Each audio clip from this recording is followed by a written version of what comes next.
그것은 1973년 베트남 전쟁이 한창이던 때 월맹과 연합군의 격전이 펼쳐지던 한 정글에서 일어난 일이다. 연합군 추정 병력 1372명, 베트콩 2759명, 민간인 985명, 약 5116명의 생명이 흔적도 없이 증발해버렸다. 그 뒤 해당 지역을 탐사하러 들어간 인원들도 모두 실종되었고 베트남 정부는 50년 가까이 해당 지역을 봉쇄하였다. 시간이 흐른 지금 다시 정글의 조사를 위해 봉쇄가 풀렸으며 대한민국 정부 또한 실종자 유해 수습이라는 명목하에 위 지역을 조사하고자 군대를 파견하였다. 낯선 땅 한복판에서 병사는 우두커니 서 있었다. 아무리 걸어도 원래 들어왔던 출구는 보이지 않았다. 손에 든 휴대폰도 가슴팍에 꽂아 넣은 무전기도 더 이상 작동하지 않는다는 것을 깨달았다. 그의 앞에는 빛바랜 태극기 마크가 붙어있는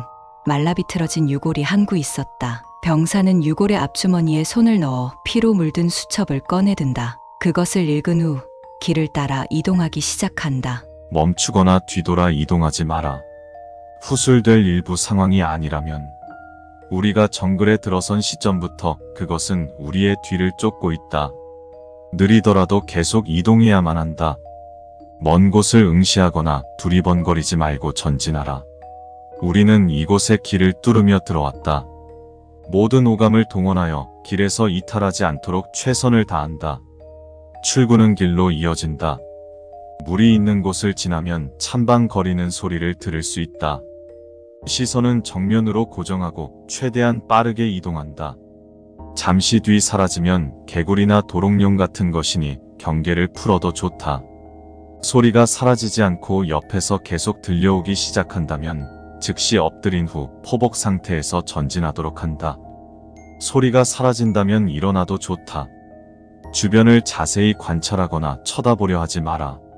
일반적으로 우리가 알고 있는 생명체들도 많이 있다. 하지만 그 사이 섞여 있는 것들을 확인하면 구토가 몰려올 것이다.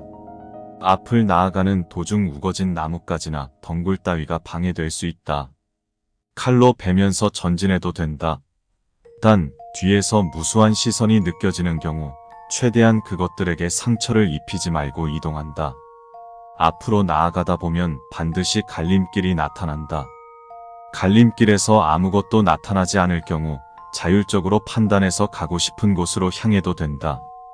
사람이 나타날 경우 다음과 같이 대처하라. 노인, 갈림길 중 한 곳을 손끝으로 가리키며 다음과 같이 말한다. 따님은 저곳으로 향하였습니다. 한국어여도 상관없다.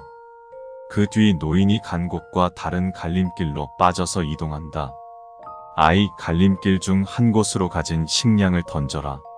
마땅한 식량이 없다면 손가락이나 귀와 같은 신체 일부를 잘라서 던져라.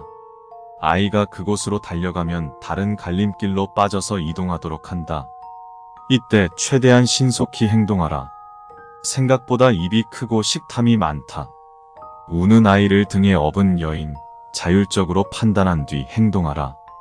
커다란 나무 위에 사람 머리를 닮은 열매가 열려 있다면 모양을 확인하라.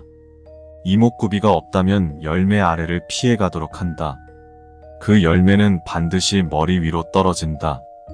이목구비가 있는 열매라면 주변을 살펴 떨어진 열매를 확보하라. 물을 포함한 모든 것을 섭취하지 마라.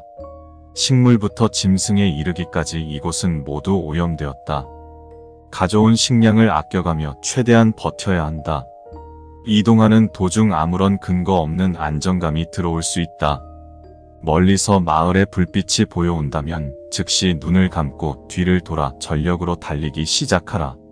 안정감이 사라졌다 판단되면 눈을 떠라. 원래 걷던 길로 돌아와 있을 것이다. 마을은 그날 이후 사라졌다. 습지나 강 근처를 지날 때 무언가 따라오는 느낌이 든다면 물속을 곁눈질로 확인하라. 헤엄치는 커다란 무언가가 보인다면 크기를 확인한다. 이곳은 악어도 서식하므로 그 크기가 어느 정도까진 커도 상관이 없다. 물에서 헤엄치는 그것의 크기가 우리가 아는 생물의 크기를 한참 벗어난 경우 모든 행동을 멈추고 부동자세로 30초간 눈을 감고 숨을 참으며 버틴다. 다시 눈을 떴을 때 사라졌으면 안심해도 된다. 눈을 떴을 때도 그것이 주변에 머물고 있다면 자율적으로 판단한 뒤 행동하라. 전진 도중 앞에서 수백여 명 정도 되는 행군이 보여온다면 신속하게 군기를 확인하라. 우리 부대 또는 동맹국의 군기일 경우 아래로 시선을 고정한 후 그들을 따라간다. 그들의 얼굴을 확인하려 하면 안 되며 앞질러 가서도 안 된다. 행군에 합류한 후 다음 갈림길이 나타날 때까지는 안전할 것이다. 일부 위기 사항에서 행군과 조우 시의 위기를 벗어날 수 있다. 갈림길이 나타난다면 그들이 가는 방향과 다른 방향의 갈림길로 들어서라. 행군이 중간에 멈춰서는 경우 잠시 휴식을 취할 수 있다. 이때 그들로부터 최대한 떨어져 휴식하되 행군 시작 시 따라붙을 수 있는 거리에서 쉬도록 한다. 만약 적군의 군기일 경우 시선을 아래로 고정한 후 부동자세로 대기한다. 그들의 발소리가 사라질 때까지 기다린 후 이동한다. 10번의 수칙에 한하여 이동하지 않고 쉬어도 문제없다. 알싸한 향기와 함께 몽롱한 기분이 들기 시작했다면 사람 주먹보다 더 큰 나팔꽃들을 발견할 수 있다. 색에 따라 행동하라. 색이 있는 경우 방독면을 착용한 후 귀마개 혹은 양손 엄지손가락으로 귀를 막아라. 꽃이 보이지 않는 거리까지 이동하면 경계를 풀어도 된다. 흰색인 경우 꽃을 하나 꺾어 품속에 넣어둔다. 단 뒤에서 무수한 시선이 느껴질 경우 꽃을 포기하고 전진한다. 흔들다리가 나타나면 다리의 끝을 확인하라. 아무것도 없다면 건너도 된다. 원숭이 같은 게 건너오고 있다면 자세히 쳐다보지 말고 그 크기를 확인하라. 일반적인 원숭이에 비해 팔이 기괴할 정도로 길고 원근감을 무시할 정도로 크다면 시선은 아래로 고정하되 놈의 발만이 시야에 들어오도록 한 후 전진한다. 그것과 부딪히기 전 고개를 숙이며 6번에서 구한 나무 열매를 자신의 머리 위로 올린다. 열매를 낚아채 갔다면 고개를 들어도 된다. 열매를 구하지 못한 경우 자율적으로 판단한 뒤 행동하라. 걷는 도중 무언가가 발목을 붙잡거나 다리를 들어 올리기 힘든 경우가 있다. 즉시 눈을 감고 30보 정도 뒷걸음질 친다. 눈을 뜨면 앞에는 늪지대가 있을 것이다. 눈을 떴는데 다리가 잠겨 있다면 자율적으로 판단한 뒤 행동하라. 비는 이곳에서 유일하게 마실 수 있는 물이다. 하지만 비가 점액처럼 끈적하고 불쾌할 경우 절대 마시지 말아야 한다. 이 경우 평소보다 심한 갈증을 참아야 한다. 갑작스레 뿌연 안개가 나타난 경우 즉시 방독면을 착용하고 길에서 이탈하지 않도록 이동 속도를 늦춘다. 안개가 사라진 후 다음 증상을 확인하라. 손이나 발끝이 뾰족한 것으로 찌르는 통증과 함께 검게 변해 있는 경우 검게 변한 손발가락을 잘라낸다. 신체에서 수많은 벌레가 기어다니는 듯한 가려움이 느껴지는 경우 해당 부위를 잘라낸다. 자를 수 없는 부위라면 자율적으로 판단한 뒤 행동하라. 안개 속을 빠져나온 전우가 몸을 미친 듯이 긁기 시작한다면 행동에 따라 다음과 같이 대처하라. 그가 스스로 길을 이탈한다면 신경 쓰지 않고 전진한다. 만약 도움을 요청하며 다가오려 한다면 총으로 사살한 후 빠르게 이동한다. 땅울림과 함께 상식적인 크기를 벗어난 나무가 움직이는 게 보일 경우 그것을 쳐다보지 말고 신속하게 10번 항목의 행군을 찾아 이동해야 한다. 찾지 못한 상황에서 등 뒤로 무수한 시선이 느껴진다면 자율적으로 판단한 뒤 행동하라. 귀에서 윙윙 거리는 소리가 들려올 수 있다. 대부분은 작은 벌레일 것이다. 소리의 근원이 귓가가 아닌 먼 곳으로부터 오고 있다면 11-2에서 꺾은 흰 나팔꽃에 피를 먹여라. 붉은색으로 물들면 귀마개를 끼거나 양손 엄지로 귀를 막아라. 군화로 꽃을 밟아 터트린 후 신속하게 이동한다. 꽃을 구하지 못했다면 자율적으로 판단한 뒤 행동하라. 주변의 색깔이 미묘하지만 자꾸 바뀌는 것 같은 느낌이 든다면 귀를 기울여 사사삭 거리는 소리가 나는지 확인하라. 소리가 확인되면 즉시 눈을 감고 포복 상태로 전진하도록 한다. 더 이상 들려오지 않는 시점에서 눈을 뜨고 일어나도 좋다. 소리가 더욱 거세지고 점액질의 소나기가 내리기 시작했다면 자율적으로 판단한 뒤 행동하라.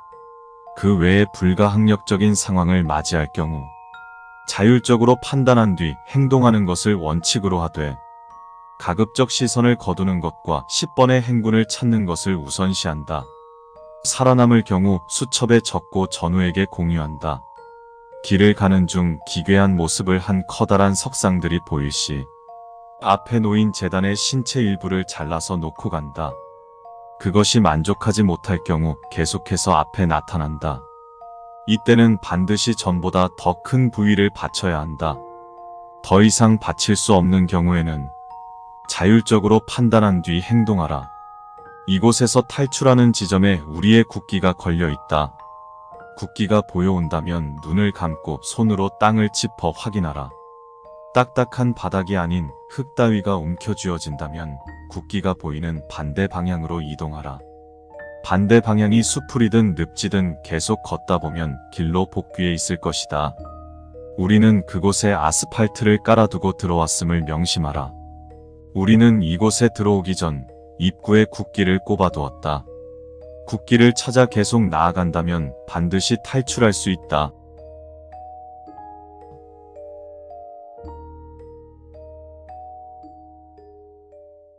한쪽 눈에 붕대를 감고 왼팔이 절단된 병사가 의자에 앉아 있었다.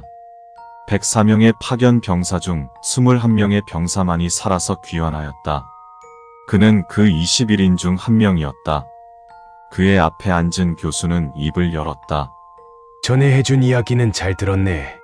도움이 많이 됐어. 다만 한 가지 의문점이 있어. 자네는 그날 정말로 그들의 도움을 받았다고 생각하는가? 병사는 단호하게 대답했다. 그렇습니다. 교수는 그의 앞으로 종이를 내민다. 뭡니까? 이건 슈퍼컴퓨터의 도움을 받아 제작한 시뮬레이터 결과네. 자네와 같은 군인 천여 명이 실험으로 참여했지. 자네가 탈출한 공간과 같은 난이도로 수칙이 없다는 가정하에 23개의 규칙 중 13개만을 찾아낸 후 그들은 전멸했네.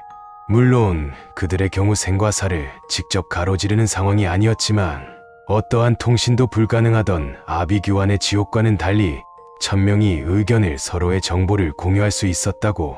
하고자 하시는 말씀이 뭡니까? 교수는 종이를 넘기며 말을 이어간다. 그날의 수칙은 정말 그들의 피로 쓰인 수칙이 맞는가? 오차 범위가 있다 하더라도 상식적으로 이해가 되지 않아. 지금 제가 거짓말을 하고 있다는 것입니까? 병사의 언성이 높아진다. 교수는 그의 흥분을 가라앉히며 이야기를 계속한다.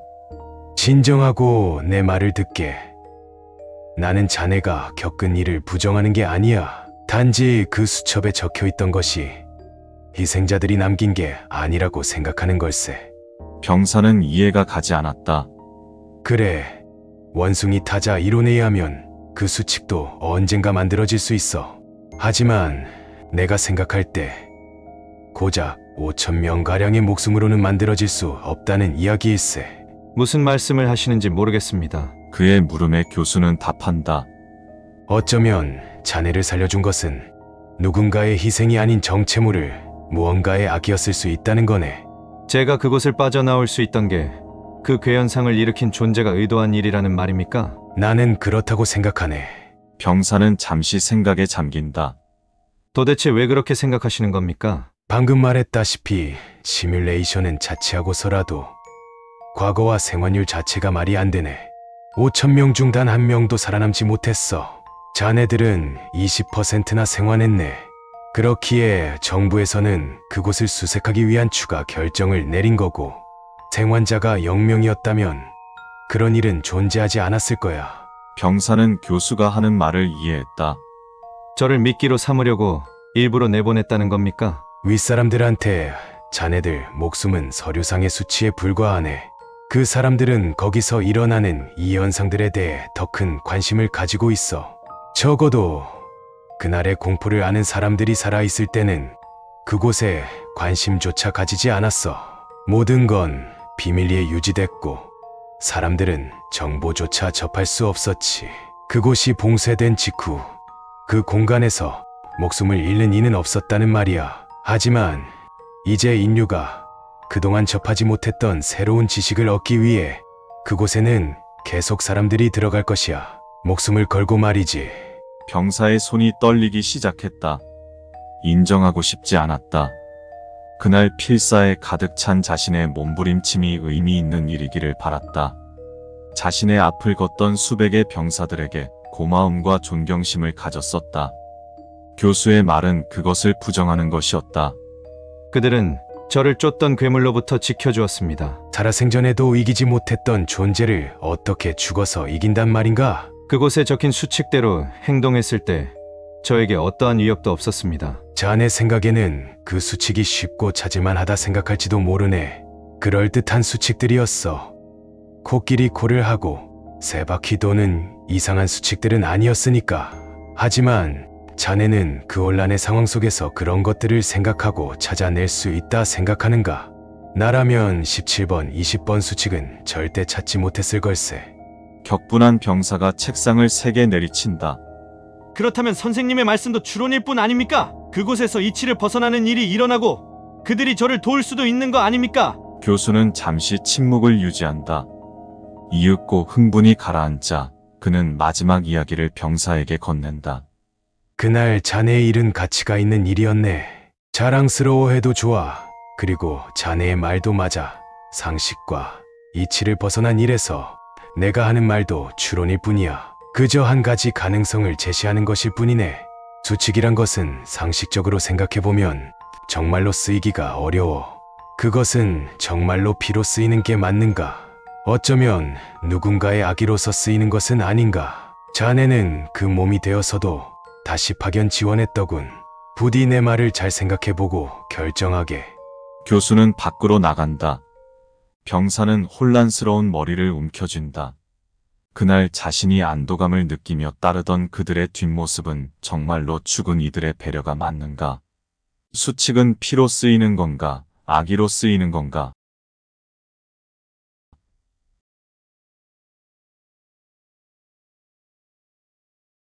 별빛 장례식장에 방문하게 되신 여러분께 깊은 애도의 말씀을 드립니다.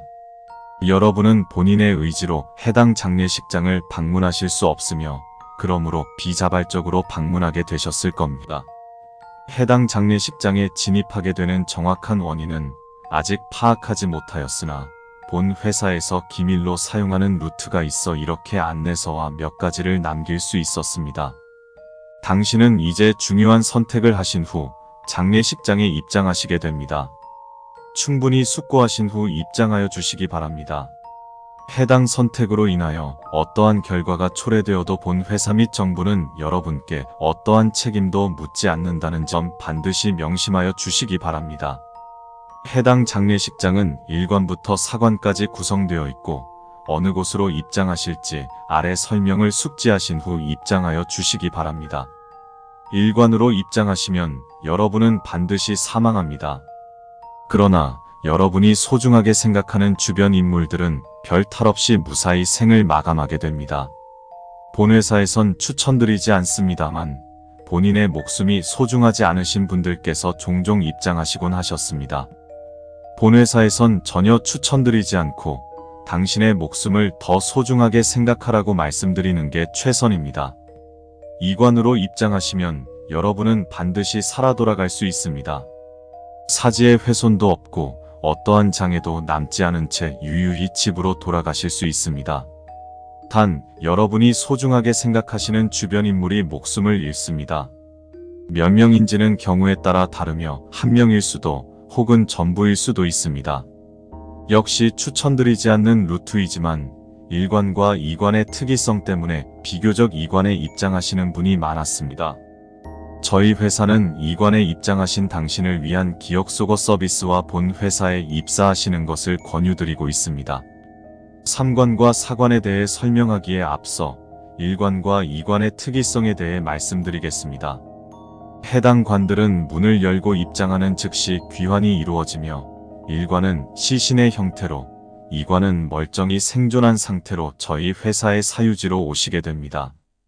그리고 3관과 4관의 내부에서 다시 선택하고 싶다는 생각을 하시면 그 즉시 1관과 2관의 앞으로 이동하게 됩니다.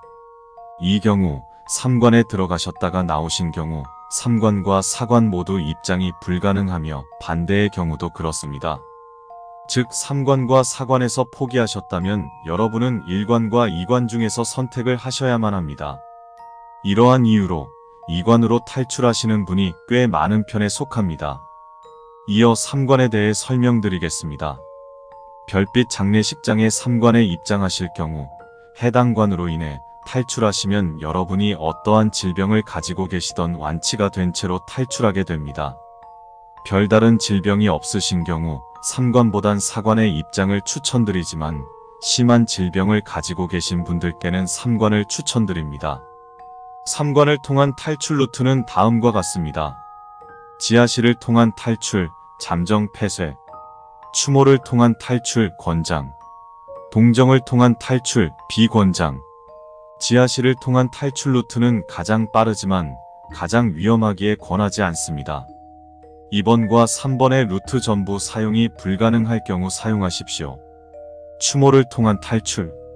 3관에 입장하시게 되면 바로 앞에 계단이 보이고 검은 옷을 입은 추모객들이 보일 것입니다.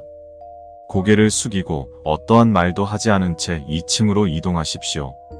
장례식이 진행되고 있는 방에 어떤 이름이 적혀있든 무시하고 2층으로 이동하셔야 합니다.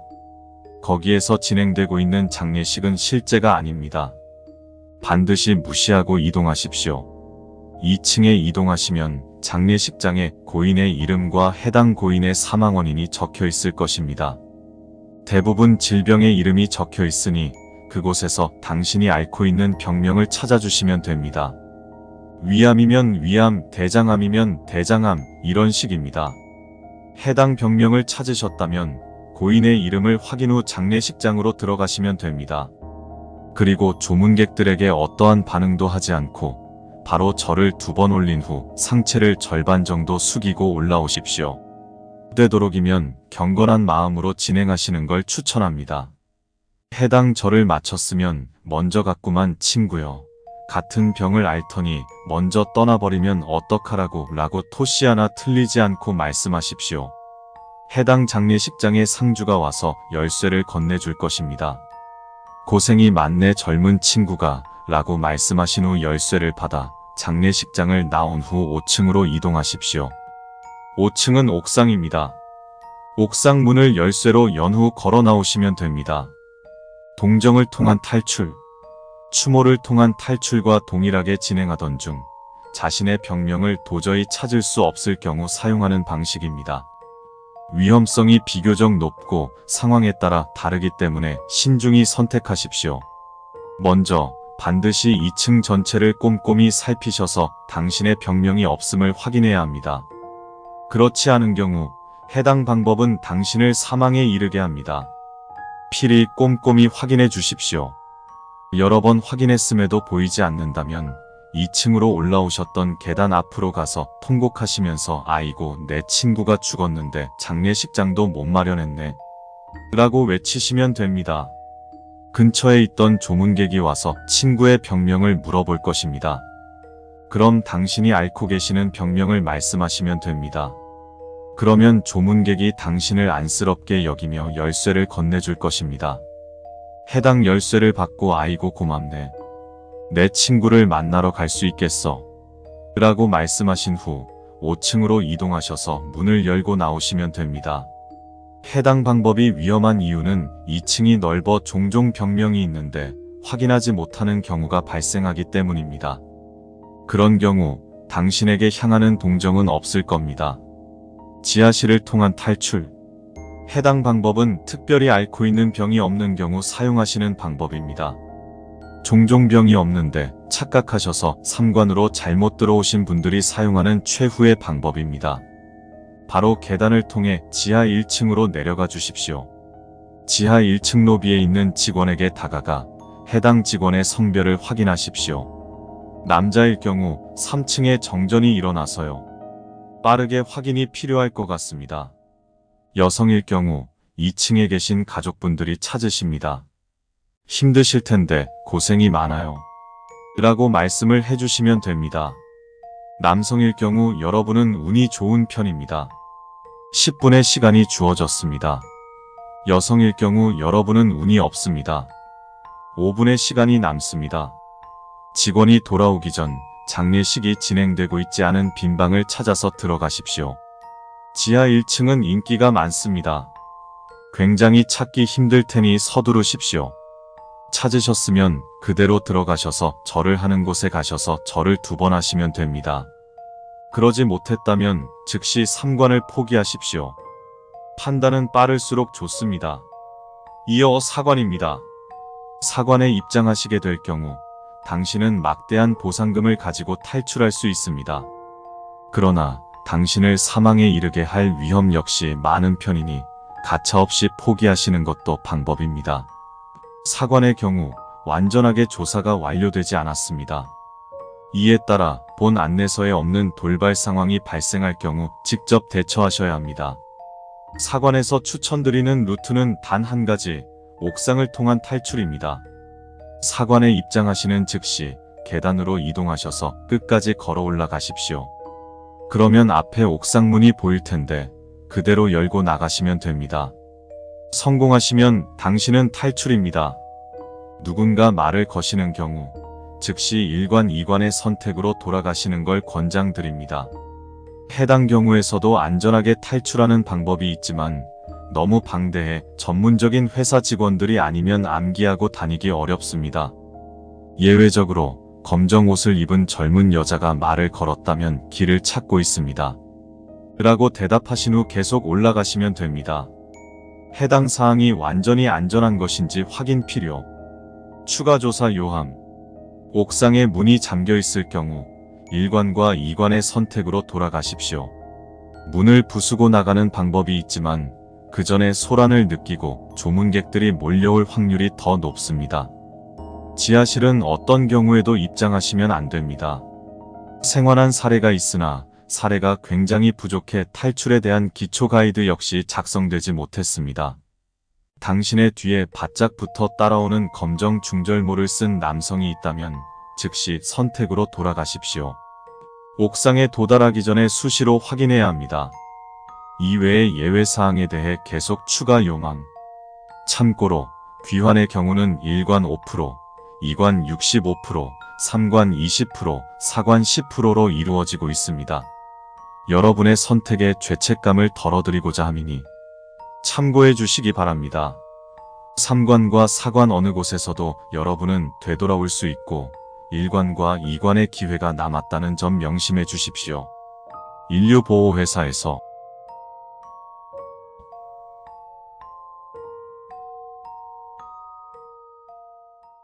이 일기는 보통 영화나 소설에서 나오는 클리셰처럼 아포칼립스나 고립된 인물들이 써놓는 게 힙해 보여서 나도 따라 해보려고 쓴다. 아마도 누군가 이 일기를 발견하게 된다면 아포칼립스가 여전할 땐 도움이 될 수도 있고 아니면 영화에서 나오는 것처럼 극적인 연출의 일부가 될 것이라 생각한다. 2000XX년 8월 1일 월요일, 정확한 날짜는 모르겠다. 달력이 7월을 표시하고 있었으니 오늘부터 8월 1일 월요일로 하기로 정했다. 눈을 떴을 땐 아무것도 들리지 않는 고요 속에 나는 뭔가가 잘못된 걸 느끼고 자리에서 일어났다. 일단 시간을 확인하려 폰은 켰지만 켜지지 않았다.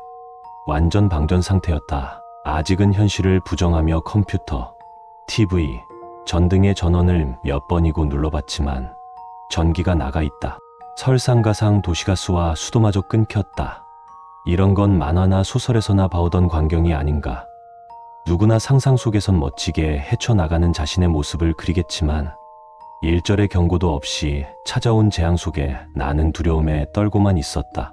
차츰 시간이 지나고 나니 제정신이 돌아왔고 대중매체에서나 보던 대로 식량과 물, 약품을 확인했다. 냉장고에 있던 반찬과 음식은 썩을 대로 썩어서 볼 필요가 없다. 그나마 찬장에 있던 참치캔 2개, 스팸 1개, 그리고 2리터 생수 12개, 쌀통을 확인해 보니 약간 묵은 내가 나긴 하지만 이 정도면 이주는 버틸 수 있을 거다. 휴대용 가스레인지가 있긴 하다만 꽤 오래되어 작동할지는 미지수다. 식량 사정이 좋지가 않다. 다행히 군것질을 좋아하던 나이기에 당분 가득한 주전부리가 있어 공복만 참는다면 당장은 괜찮을 것이다. 해가 지기 시작하니 순식간에 어둠이 깔렸다. 양초는 물론이고 손전등조차 건전지가 없어서 빛이 간당간당한다. 웬만하면 아끼는 게 좋겠지. 2000XX년 8월 2일 화요일, 일어나서 가장 먼저 창밖을 확인했다. 어제의 일은 그저 길고 긴 꿈이었으리라 믿고 싶었지만 여전히 텅 비어있는 거리, 차 한 대 없는 도로를 보니 인지부조화에 다시 무너질 뻔했다. 오늘은 앞으로의 계획을 정리하는 날이다. 어제는 정신없이 보냈지만 신양 사정이 안 좋은 지금 결단을 내려야 한다. 우선 이 상황을 정리해보기로 했다. 무언가에 의해 인류가 멸망한 것인가? 아니면 소설에서나 보던 이 공간 전이일까? 인류 멸망이라기엔 길거리가 어지럽혀 있지도 않고 건물 유리창도 깨끗하다. 그렇다고 이 공간 전이라도 말이 되지 않는다. 지침서도 규칙서도 없을 뿐더러 이제 하루지만 놀랍게도 아무 일도 일어나지 않았다. 오랜 정리 끝에 마침내 나는 정리를 내렸다. 이렇다 할 정의를 할 수 없는 게 나폴리탄이 아닌가? 앞으로 행동은 아포칼립스와 이 공간 전이의 상황 두 가지 모두 고려하며 생각하기로 했다. 2000XX년 8월 3일 수요일. 벌써 참치캔 2캔째를 땄다. 냄비밥을 하기엔 낡은 가스레인지와 부탄가스를 사용하기엔 위험부담이 크고 참치캔이라도 아껴 먹기엔 하루 만에 상해버리려 한다. 날짜는 알 수 없지만 낮 기온은 따뜻하고 밤 기온은 이불만 덮으면 괜찮은 수준이다. 이제 문 밖으로 나가서 뭐든 해봐야 한다. 주공 아파트라서 한 층에 세대가 많아 이런 말을 쓰기엔 조금 그렇지만 루팅할 집이 많다. 하지만 세대가 많으면 뭐하나 문을 딸 방법이 없다. 곰곰이 생각하다 공구함의 장도리를 이용하면 빠루처럼 쓸 수 있을 거로 생각했다. 조심히 조용히 현관문을 열고 나와 옆 세대의 문고리를 돌려봤다. 혹시나 열리는 문 하나라도 있을 수 있으니 조심스레 발걸음을 옮기며 7여 개의 문고리를 돌리고 다녔다. 복도를 배회하는 오브젝트나 크리처와 조화할 수도 있어 신경을 곤두세웠다. 마지막 712호의 문고리를 돌리는 그 순간 덜컥 하는 소리와 함께 현관이 열렸다.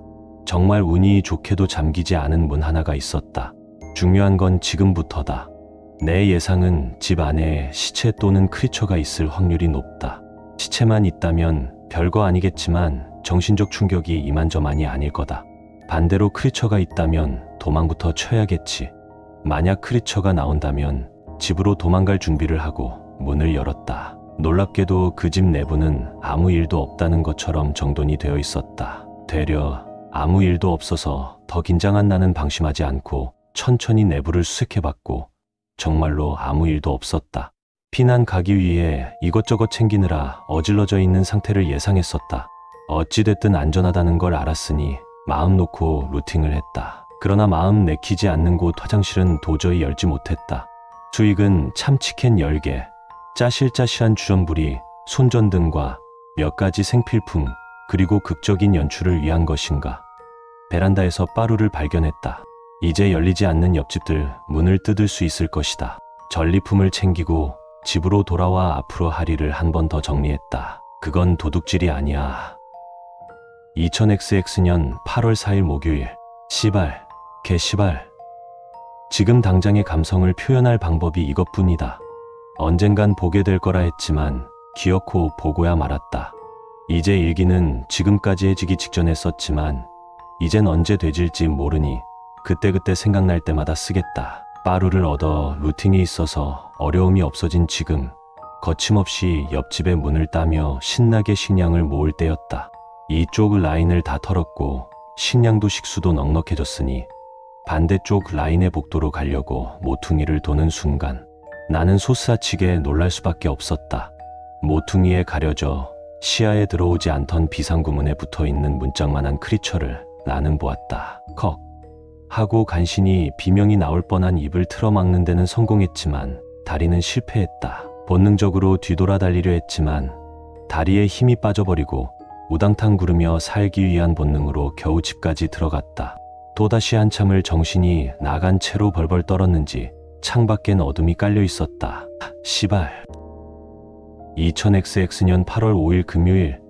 비록 각종 보존식품에 인스턴트 식품들이지만 풍족해진 식량 사정에 상태가 괜찮은 가스레인지까지 얻어 만찬을 즐기게 되었다. 이 또한 길게 가지는 못할 것이다. 어제 있었던 일을 다시 생각해 보았다. 문을 따겠다고 낑낑거리며 각종 소음을 유발했을 상황에도 불구하고 그건 그 자리에 있었다. 낮에는 활동을 안 하는 것인가? 생긴 것도 기묘하게 생겼다. 희미해진 기억을 되살리며 떠올려 본다. 전체적으로 생긴 건 거미의 형상이나 동그란 몸체에 다리 4개만 덩그러니 달렸고 몸통은 까만 털 뭉치처럼 생겼지만 블러 처리가 된 듯 테두리가 희미했다. 다리는 몸통과 같은 까만색이고 허접하게 생긴 원통 같은 다리 4개가 달려 있었고 몸통처럼 약간 블러 처리가 되어 뚜렷한 형상이 보이지는 않았다. 거미의 형상과 거리가 먼 것 같지만 그게 중요하지 않다. 문짝만 한 크기의 크리처가 덮친다면 저항도 못하고 꼼짝없이 죽을 게 뻔하다. 기는 속도가 얼마나 빠른지도 시력을 가지는지도 모른다. 몸통과 다리밖에 보이지 않는 외형치곤 소리에 반응하는지도 확실히 알 수 없다. 그저 낮에는 동면 수준의 잠을 자고 있다는 의미로 받아들이게 나을 것 같다. 도대체 뭘까?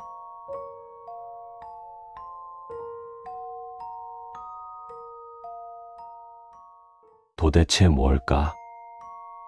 2000XX년 8월 6일 토요일. 만약 그 크리처가 벽을 자유자재로 기어다닐 수 있다면 창문 밖 외벽에도 기어다닐 것이다. 낮이라고 안심할 수도 없으니 창문으로 바깥을 살펴볼 수도 없게 되었다. 2000XX년 8월 7일 일요일. 희미한 기억을 몇 번이고 되짚어 보는데 한 가지 의문점이 든다. 그것이 정말로 크리처였을까? 그저 문에 까맣게 그을려져 있던 게 아닐까? 포식자라면 시각, 청각, 후각 뭐든 뛰어나게 발달했을 터. 그동안 소음에 반응도 하지 않고 코앞에서 큰 소리를 내었지만 그것은 미동도 하지 않았다. 내가 잘못 본 거였다면? 그저 스트레스 속에서 과민 반응 보였던 거라면? 하루 종일 현실 부정 섞인 논란 속에서 아무 해답도 얻지 못했다. 2000XX년 8월 8일 월요일. 아직 식량은 충분하다. 씻지 못해서 불쾌하다. 2000XX년 8월 9일 화요일. 식량은 아직 충분하다. 음식이 조금 물린다. 2000XX년 8월 10일 수요일. 이제 그만 일어서야 할 때다. 이제 와서 현실 부정을 하면서 시간을 보내봐야 아무 의미가 없다. 식량이 아직은 풍족해 보여도 이렇게 상상 속의 위협 속에 있다면 무슨 의미인가? 그때 봤던 그것이 단순한 검은 얼룩이었는지 크리처였는지 알아볼 때다. 만약 비상구 문에 검은 얼룩이 져 있다면 해프닝이고 없다면 아마 크리처일 거다. 시발 얼룩 같은 건 없다. 잘못 본 것도 아니었다. 그리고 또 다른 그것을 보았다. 시발 이번엔 사이즈가 작았다. 소형견만한 크기였고 역시나 미동도 하지 않았다. 반대편 세대가 있는 복도 벽면에 붙어 있었다. 2000XX년 8월 11일 목요일. 2000XX년 8월 12일 금요일. 또 정신이 나갔었나 보다. 잠을 전혀 못 잤다. 어제부터 지금까지 눈만 감으면 그 검은 형체가 달려와 나를 삼키는 악몽을 꾼다. 도대체 나한테 왜 이런 일이 생긴 거지? 아포칼립스라면 왜 나만 살아남았고 이 공간 전이라면 아무 힌트도 없는 거야? 왜? 2000XX년 8월 13일 토요일. 눈앞에 더욱 현실적인 공포와 직면했다. 구해왔던 식량을 스트레스 때문에 퍼먹다 보니 금방 동나기 시작했다. 묵은 쌀이 있던 거 덕분에 식량 사정은 좋았지만 보존 식량이나 통조림은 일단 개봉하면 그날까지는 먹어야 하고 하나를 까면 그날 반찬으로는 충분했다. 그런데 그걸 끼니마다 하나씩 까며 퍼먹었으니 나만 할 리가 없지. 그리고 가장 중요한 문제는 식수다. 루팅을 하며 생수를 몇 개 더 얻긴 했으나 냄비밥을 하면서 과소비를 한 것 같다. 인스턴트 식품이 물리긴 하지만 어쩌겠나. 살려면 먹어야 하니. 그리고 먹을 거를 얻으려면 나가야 하고. 2000XX년 8월 14일 일요일. 재정비를 마치고 다시 루팅할 준비가 되었다.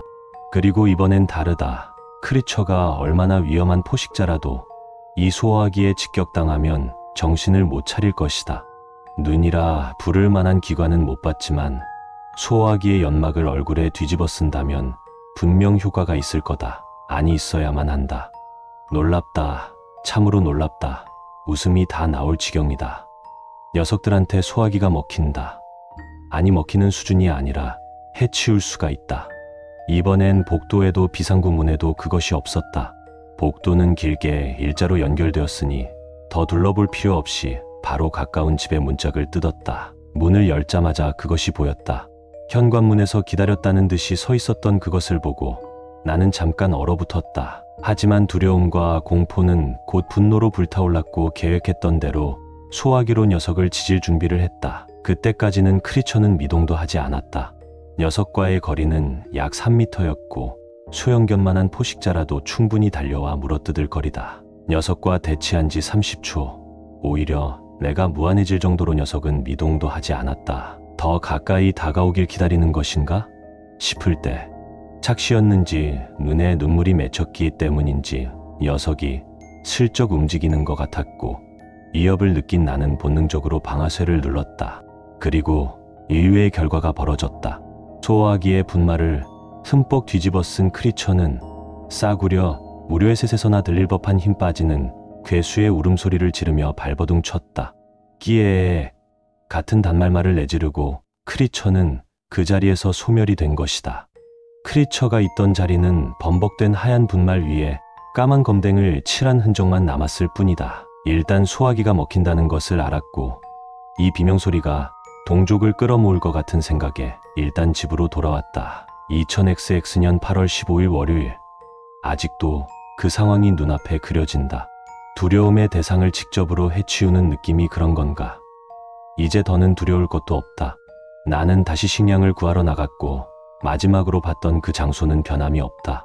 흰 분말 위에 까만 검댕이. 검댕 같은 물질이 어떤 질감인지 알고 싶지도 않고 누가 봐도 피부에 닿으면 해로울 게 뻔해 보인다. 딱히 냄새는 나지 않았다. 몇 번을 문을 따고 들어가도 이상할 정도로 평온한 집안을 볼 때마다 소름이 돋는다. 정말로 이 공간 전이인가? 분위기만 아포칼립스인 이 공간 전이라면 말이 되긴 하는데 라는 혼잣말도 내뱉으며 빈집을 뒤적였다. 2000XX년 8월 16일 화요일. 이제 식량도 크리처에 대한 위협도 걱정 없다. 당장에는 이 7층에서 구한 식량이 떨어지면 다른 층이라는 미지의 세계로 모험을 떠나야 하며 처음 마주했던 문짝만한 크리처가 소화기에 먹힐지도 의문이다. 오늘 문짝 8개를 뜯어 대략 10일치 식량을 얻었고 소화기도 집집마다 가정용 소화기가 있으니 잔뜩 모아놨다. 2000XX년 8월 17일 수요일. 문득 다른 생존자가 있는지 의구심이 들었다. 어떤 소설 속 이 공간 전이 되더라도 다른 생존자와 교류할 수 있는 요소 또는 직접 조우할 수 있는 상황도 있다. 일단 복도 창문에 짧고 간결한 문장인 SOS를 적은 종이 3장을 붙였다. 복도 창문이면 맞은편 아파트에선 베란다, 창문 방향이니 금방 발견할 수 있을 것이다. 2000XX년 8월 18일 목요일. 각종 생필품을 구해온 덕분인지 야간에도 활동할 수는 있지만 느긋이 독서할 형편도 아니고 야간의 활동을 나가기엔 아직 미지의 위협이 있다. 어째서지? 왜지? 왜 크리처가 베란다에 있던 거야? 창문도 열지 않았고 외출 갈 때 문도 열어두지 않았다. 그런데 어떻게 녀석들은 자연 발생을 하는 건가? 도무지 가늠이 안 된다. 이제 집안도 안전하지 않다는 건가? 너무 놀라고 긴장한 탓인가? 너무 어지럽다. 일찍 자야겠어. 소화기 분말 냄새가 조금 독하네. 2000XX년 8월 19일 금요일. 녀석들의 진짜 위협은 아무데서나 등장할 수 있다는 점인가? 그렇다 해도 녀석들의 활발한 활동을 목격한 적이 없어 역시 한치의 방심도에서는 안 되는 곳이다. 작은 크기의 크리처는 소화기가 먹힌다 한들 문짝만한 녀석이 제일 문제다. 안 보면 좋겠지만 그게 성체의 크기라면 반드시 또 보게 될 테니 오후에 복도 창문에 붙였던 게 효과가 있는지 보러 나왔다. 세상에, 맞은편 아파트 유리창에 답변이 붙어 있었다. 사람 맞냐?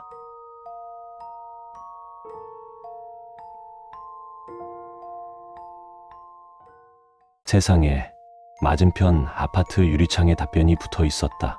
사람 맞냐? 아무튼 다른 생존자가 있는 점이 중요한 것이다. 메시지를 보낼 땐 짧고 간결해야 하니 저런 건 무시하자. 나도 기존의 종이를 떼고 맞다라고 쓰고 다시 붙여뒀다. 다음이 기대되는 걸. 2000XX년 8월 20일 토요일. 식량을 아껴서 먹고는 있지만 언젠간 떨어질 것이다. 다른 층으로 이동해야 하는 건 불가피하겠지. 계단이라는 좁고 한정된 통로를 이용해야 한다는 점이 매우 거슬리지만 다른 방법이 없다. 또 다른 크리처의 등장은 물론이고 그 커다란 녀석도 마음에 걸린다. 오후에 교신의 답변을 보러 나왔다. 큰 글자와 작은 글자로 주저리 써놓지만 멀어서 잘 보이지 않는다. 큰 글자는 그나마 읽을만 했다. 거미를 조심해. 거미. 아마 그 까만 크리처를 말하는 거겠지.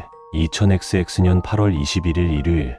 며칠 만에 사람 대 사람으로 대화를 하게 되어 그런지 기분이 들뜬다.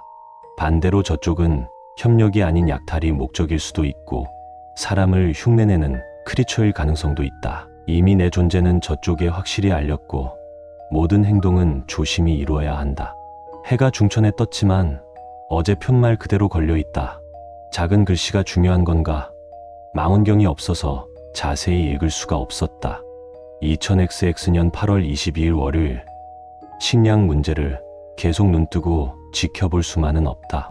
채비 아닌 채비를 갖추고 6층으로 내려가려고 마음먹었다. 살며시 문을 열고 나와 복도를 둘러본다. 역시 텅 비어있다. 긴장을 풀지 않고 처음 그 녀석을 조우했던 비상구 문을 열었다. 계단이지만 별건 없다는 듯 고요했다. 한 걸음 한 걸음 내디딜 때마다 소리가 울려 퍼진다. 곧이어 6층 비상구 문까지 도달했다. 그리고 여기서 망설여서 뭐하나. 지체 없이 문을 열고 고개만 빼꼼 내밀어 정찰한다. 깨끗하다. 7층처럼 말끔하다. 그리고 문이 소리가 나지 않게 닫고 모퉁이 돌아서 있는 복도까지 확인해봤다. 너무나도 무서울 정도로 깨끗하다. 아무것도 보이지 않는 게 좋은 상황이지만 너무 깔끔해서 이질감이 든다. 7층에서 느꼈던 그 느낌을 받고 있으니 기분이 묘하다. 하지만 감상에 젖을 시간이 없다. 무언가에 쫓기고 있는 건 아니지만 집안이 아니라면 위험한 상황이라고 할 수 있다. 그러나 발을 떼기가 힘들다. 들리는 소리는 내 발걸음 소리, 숨소리, 심장 박동 소리뿐 긴장감을 더욱 고조시켜버렸다. 무언가 튀어나온다면 난 그대로 터져버릴 것 같았다. 하지만 이대로 물러날 수 없다. 용기를 내어 가장 가까운 집의 문을 땄다. 팔이 힘이 제대로 안 들어 꽤 애먹었지만 가까스로 열었다. 모든 집이 통조림이나 인스턴트 식품을 쟁여놓고 살지 않는다. 이 집도 그런가 보다. 왠지 허탕쳤다. 라는 생각에 잠깐 헛웃음이 나왔다. 긴장이 풀리고 생각보다 별거 아니니 다음에 다시 오자는 혼잣말을 중얼거리며 문 밖에 나오는 그때였다. 비상구 문에 문짝만한 거미가 붙어 있었다. 며칠 전 그때 그 녀석인지 아닌지 모르겠지만 그때의 상황이 다시 연출된 것이다. 숨이 컥 하고 다시 막혀왔지만 이제 방법이 없다. 집으로 돌아가려면 녀석과 결전을 치러야 하고 두렵다면 한 끼의 식량도 없이 방금 나왔던 이웃집으로 들어가야 한다. 나는 용기 내에서 소화기를 미동도 없는 녀석에게 겨누었고 이윽고 방아쇠를 당겼다. 푸쉬익 하는 소리와 함께 녀석은 분말에 범벅이 되었다. 그러나 소화기 반통을 써도 효력이 부족한 탓인지 녀석은 고통에 싸구려 비명을 질러댔고 드디어 녀석이 움직이기 시작했다. 대충 생겨먹은 4개의 다리를 기묘하게 흐느적거리며 느리지도 빠르지도 않는 속도로 아파트 복도 저편으로 도망쳤다. 나는 그 기괴한 장면을 보고 정신이 나가 으어거거 비명을 내며 집으로 뛰쳐갔다. 그리고 정신을 차리고 난 뒤에야 내가 집에 있다는 걸 눈치챘다. 2000XX년 8월 23일 화요일. 아직도 식량 문제가 심각하다. 어제는 살아 돌아온 걸로 퉁쳤지만 오늘은 아니다. 6층으로 내려가기 전에 복도 창문을 다시 확인했다. 맞은편 생존자가 최대한 커다란 글자로 쓰려고 노력한 푯말이 보였다. 그러나 빼곡히 쓰려한 탓인지 여기선 제대로 읽을 수가 없었다. 거대한 위협은 지나갔지만 녀석의 생사를 확인하지 못했다. 녀석이 상처를 회복하고 돌아와 복수할지도 모른다. 주변을 잘 살피며 문을 따기 시작했고 어느덧 요령이 붙어 순식간에 문을 딸 수 있게 되었다. 또다시 식량과 생필품이 두둑해진 게 마음에 들었다. 중간에 작은 거미들도 만나긴 했지만 여전히 선제 공격할 의사도 보이지 않아 손쉽게 처리했다. 그리고 어느 집에서 장난감 쌍안경을 발견했다. 이거면 맞은편 생존자가 남기는 푯말을 읽을 수 있을 것이다. 2000XX년 8월 24일 수요일. 오늘 일어나 문득 떠오른 의문이 생겼다. 지금까지 너무 순조롭지 않아? 그렇다. 정말로 너무나도 순조롭다. 문을 딸 연장이 필요할 때 우연히 잠기지 않은 집에선 빠루가, 망원경이 필요할 땐 쌍안경이, 심지어 절대적인 위협이 되어야 할 크리처조차 이런 의문을 가져서 뭐하나. 지금 살아있다는 게 가장 중요한 게 아닌가? 오늘은 일찍 복도 창문에 나가서 맞은편 생존자를 보려고 했다. 그리고 쌍안경으로 그동안 붙여진 푯말의 글씨를 확인해 본 결과 먹을 게 없어. 혼자야. 밤에는 나가지 마. 지금 몇 년도인지 알아? 시계는 있어. 대답 좀 해줘. 살아있으면 대답해줘. 함부로 고함을 지를 수 없는 노릇이긴 했고 저쪽도 간절하긴 했던 것 같다. 잠깐 생각에 잠겨있는 그때 맞은편 생존자와 눈을 마주쳤다. 서로 깜짝 놀라 어찌할 줄 몰랐지만 먼저 행동한 건 저쪽이었다. 종이에 뭔가를 막 쓰더니 푯말에 걸어두고 다시 커튼을 내려 모습을 감추었다. 푯말에는 10분 뒤에 그쪽으로 가겠다라고 급하게 날려 적은 글씨체였다. 나는 갑작스러운 합류에 어찌할 바를 몰랐다.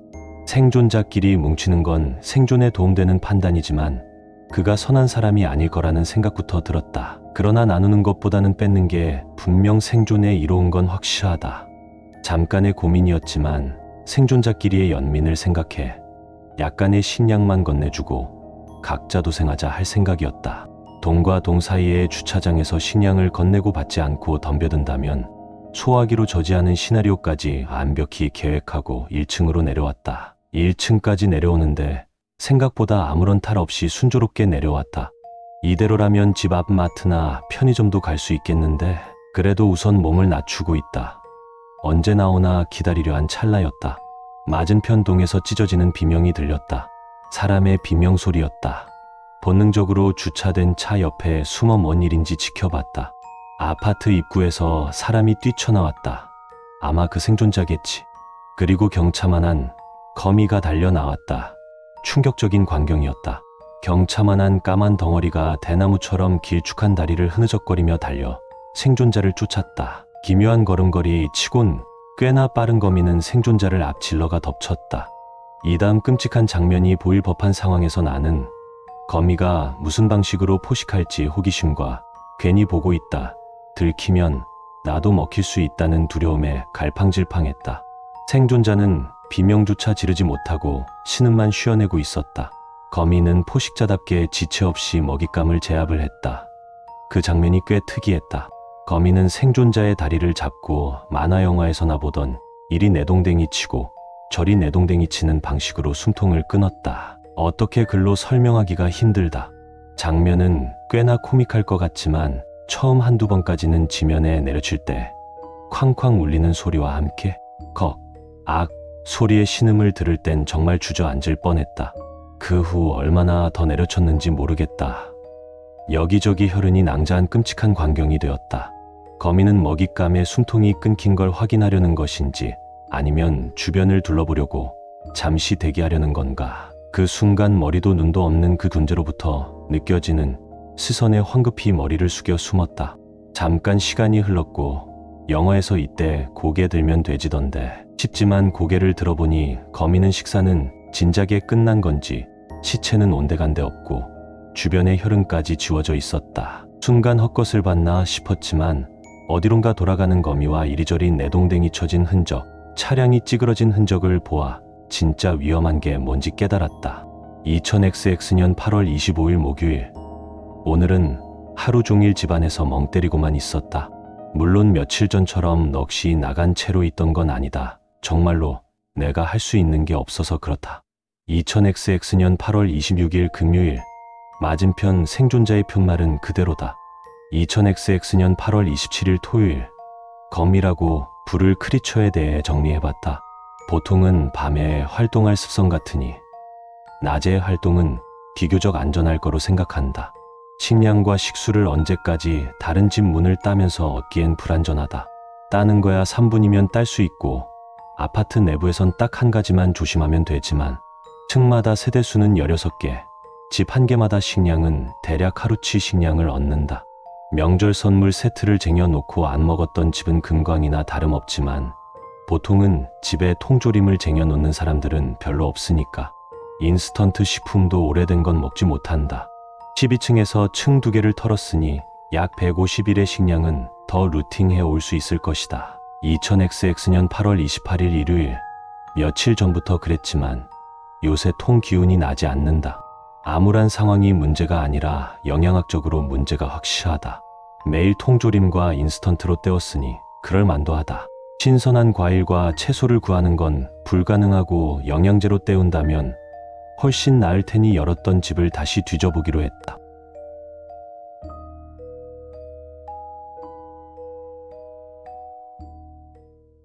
우리 딸 다 씻었니? 이리 오렴. 엄마가 학교 가기 전에 머리 빗어줄게. 오늘은 엄마가 가장 이쁜 머리로 만들어줄게. 아직 시간이 많이 남았으니까 머리 빗으면서 들으렴.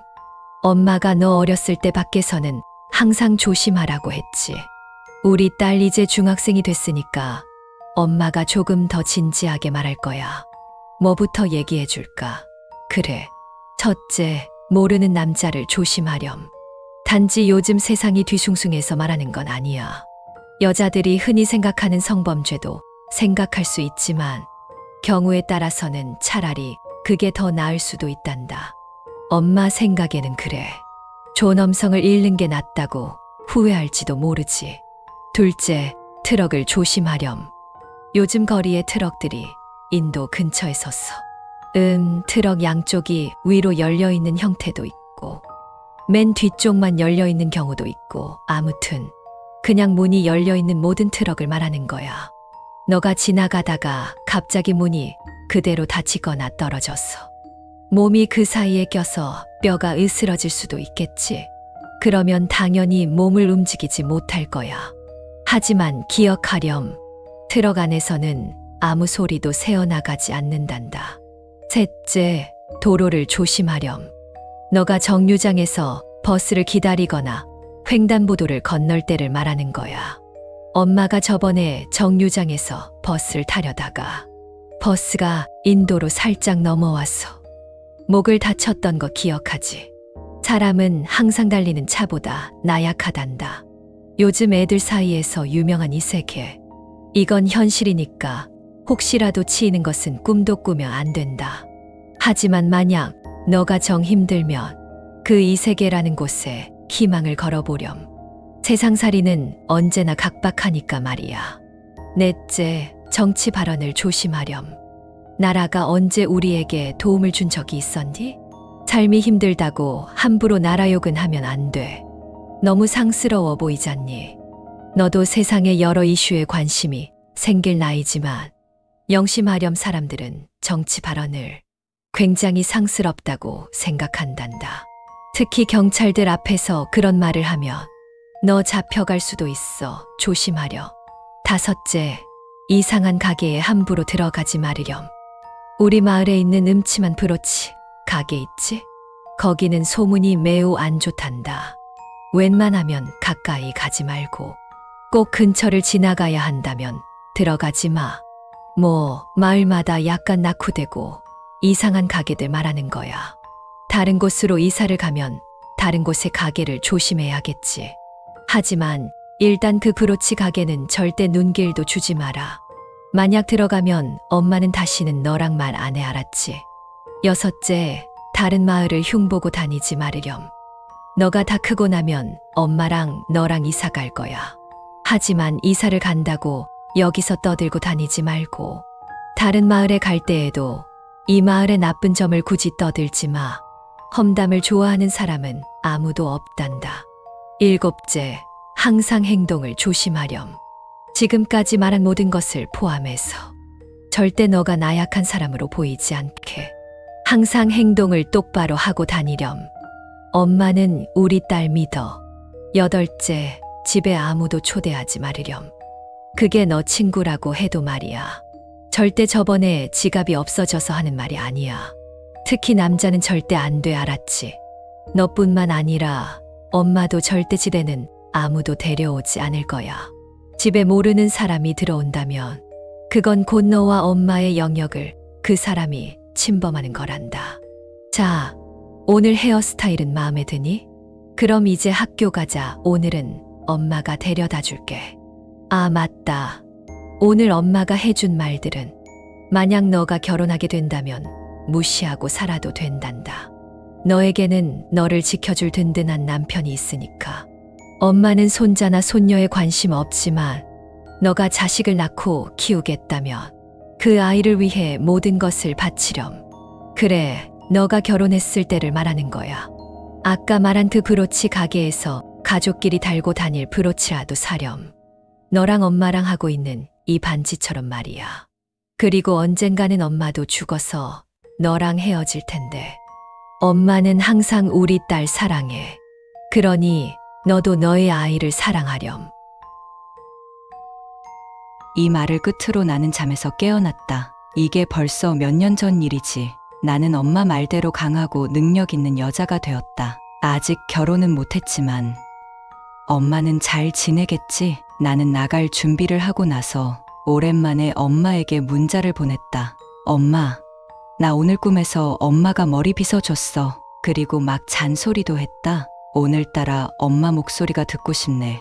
일어나면 답장 보내줘. 나 오늘 소개팅 있어. 엄마는 답장이 없다. 그래, 내가 너무 일찍 일어나서 아직 못 보겠지. 나는 휴대폰을 다시 가방에 넣고 약속 장소로 갔다. 소개팅에서 만난 남자는 매우 친절하고 잘생겼다. 나와 취미도 똑같았고 성격도 잘 맞았다. 너무 완벽한 이 남자를 놓치고 싶지 않아 집에 초대했고 그도 내가 마음에 들었는지 흔쾌히 집에 들어왔다. 일단 집에서 야식을 먹기 위해 술과 음식을 준비했고 영화를 보며 실컷 먹고 마셨다. 영화가 끝나갈 무렵 나는 쏟아지는 잠을 이기지 못하고 결국 잠들었다.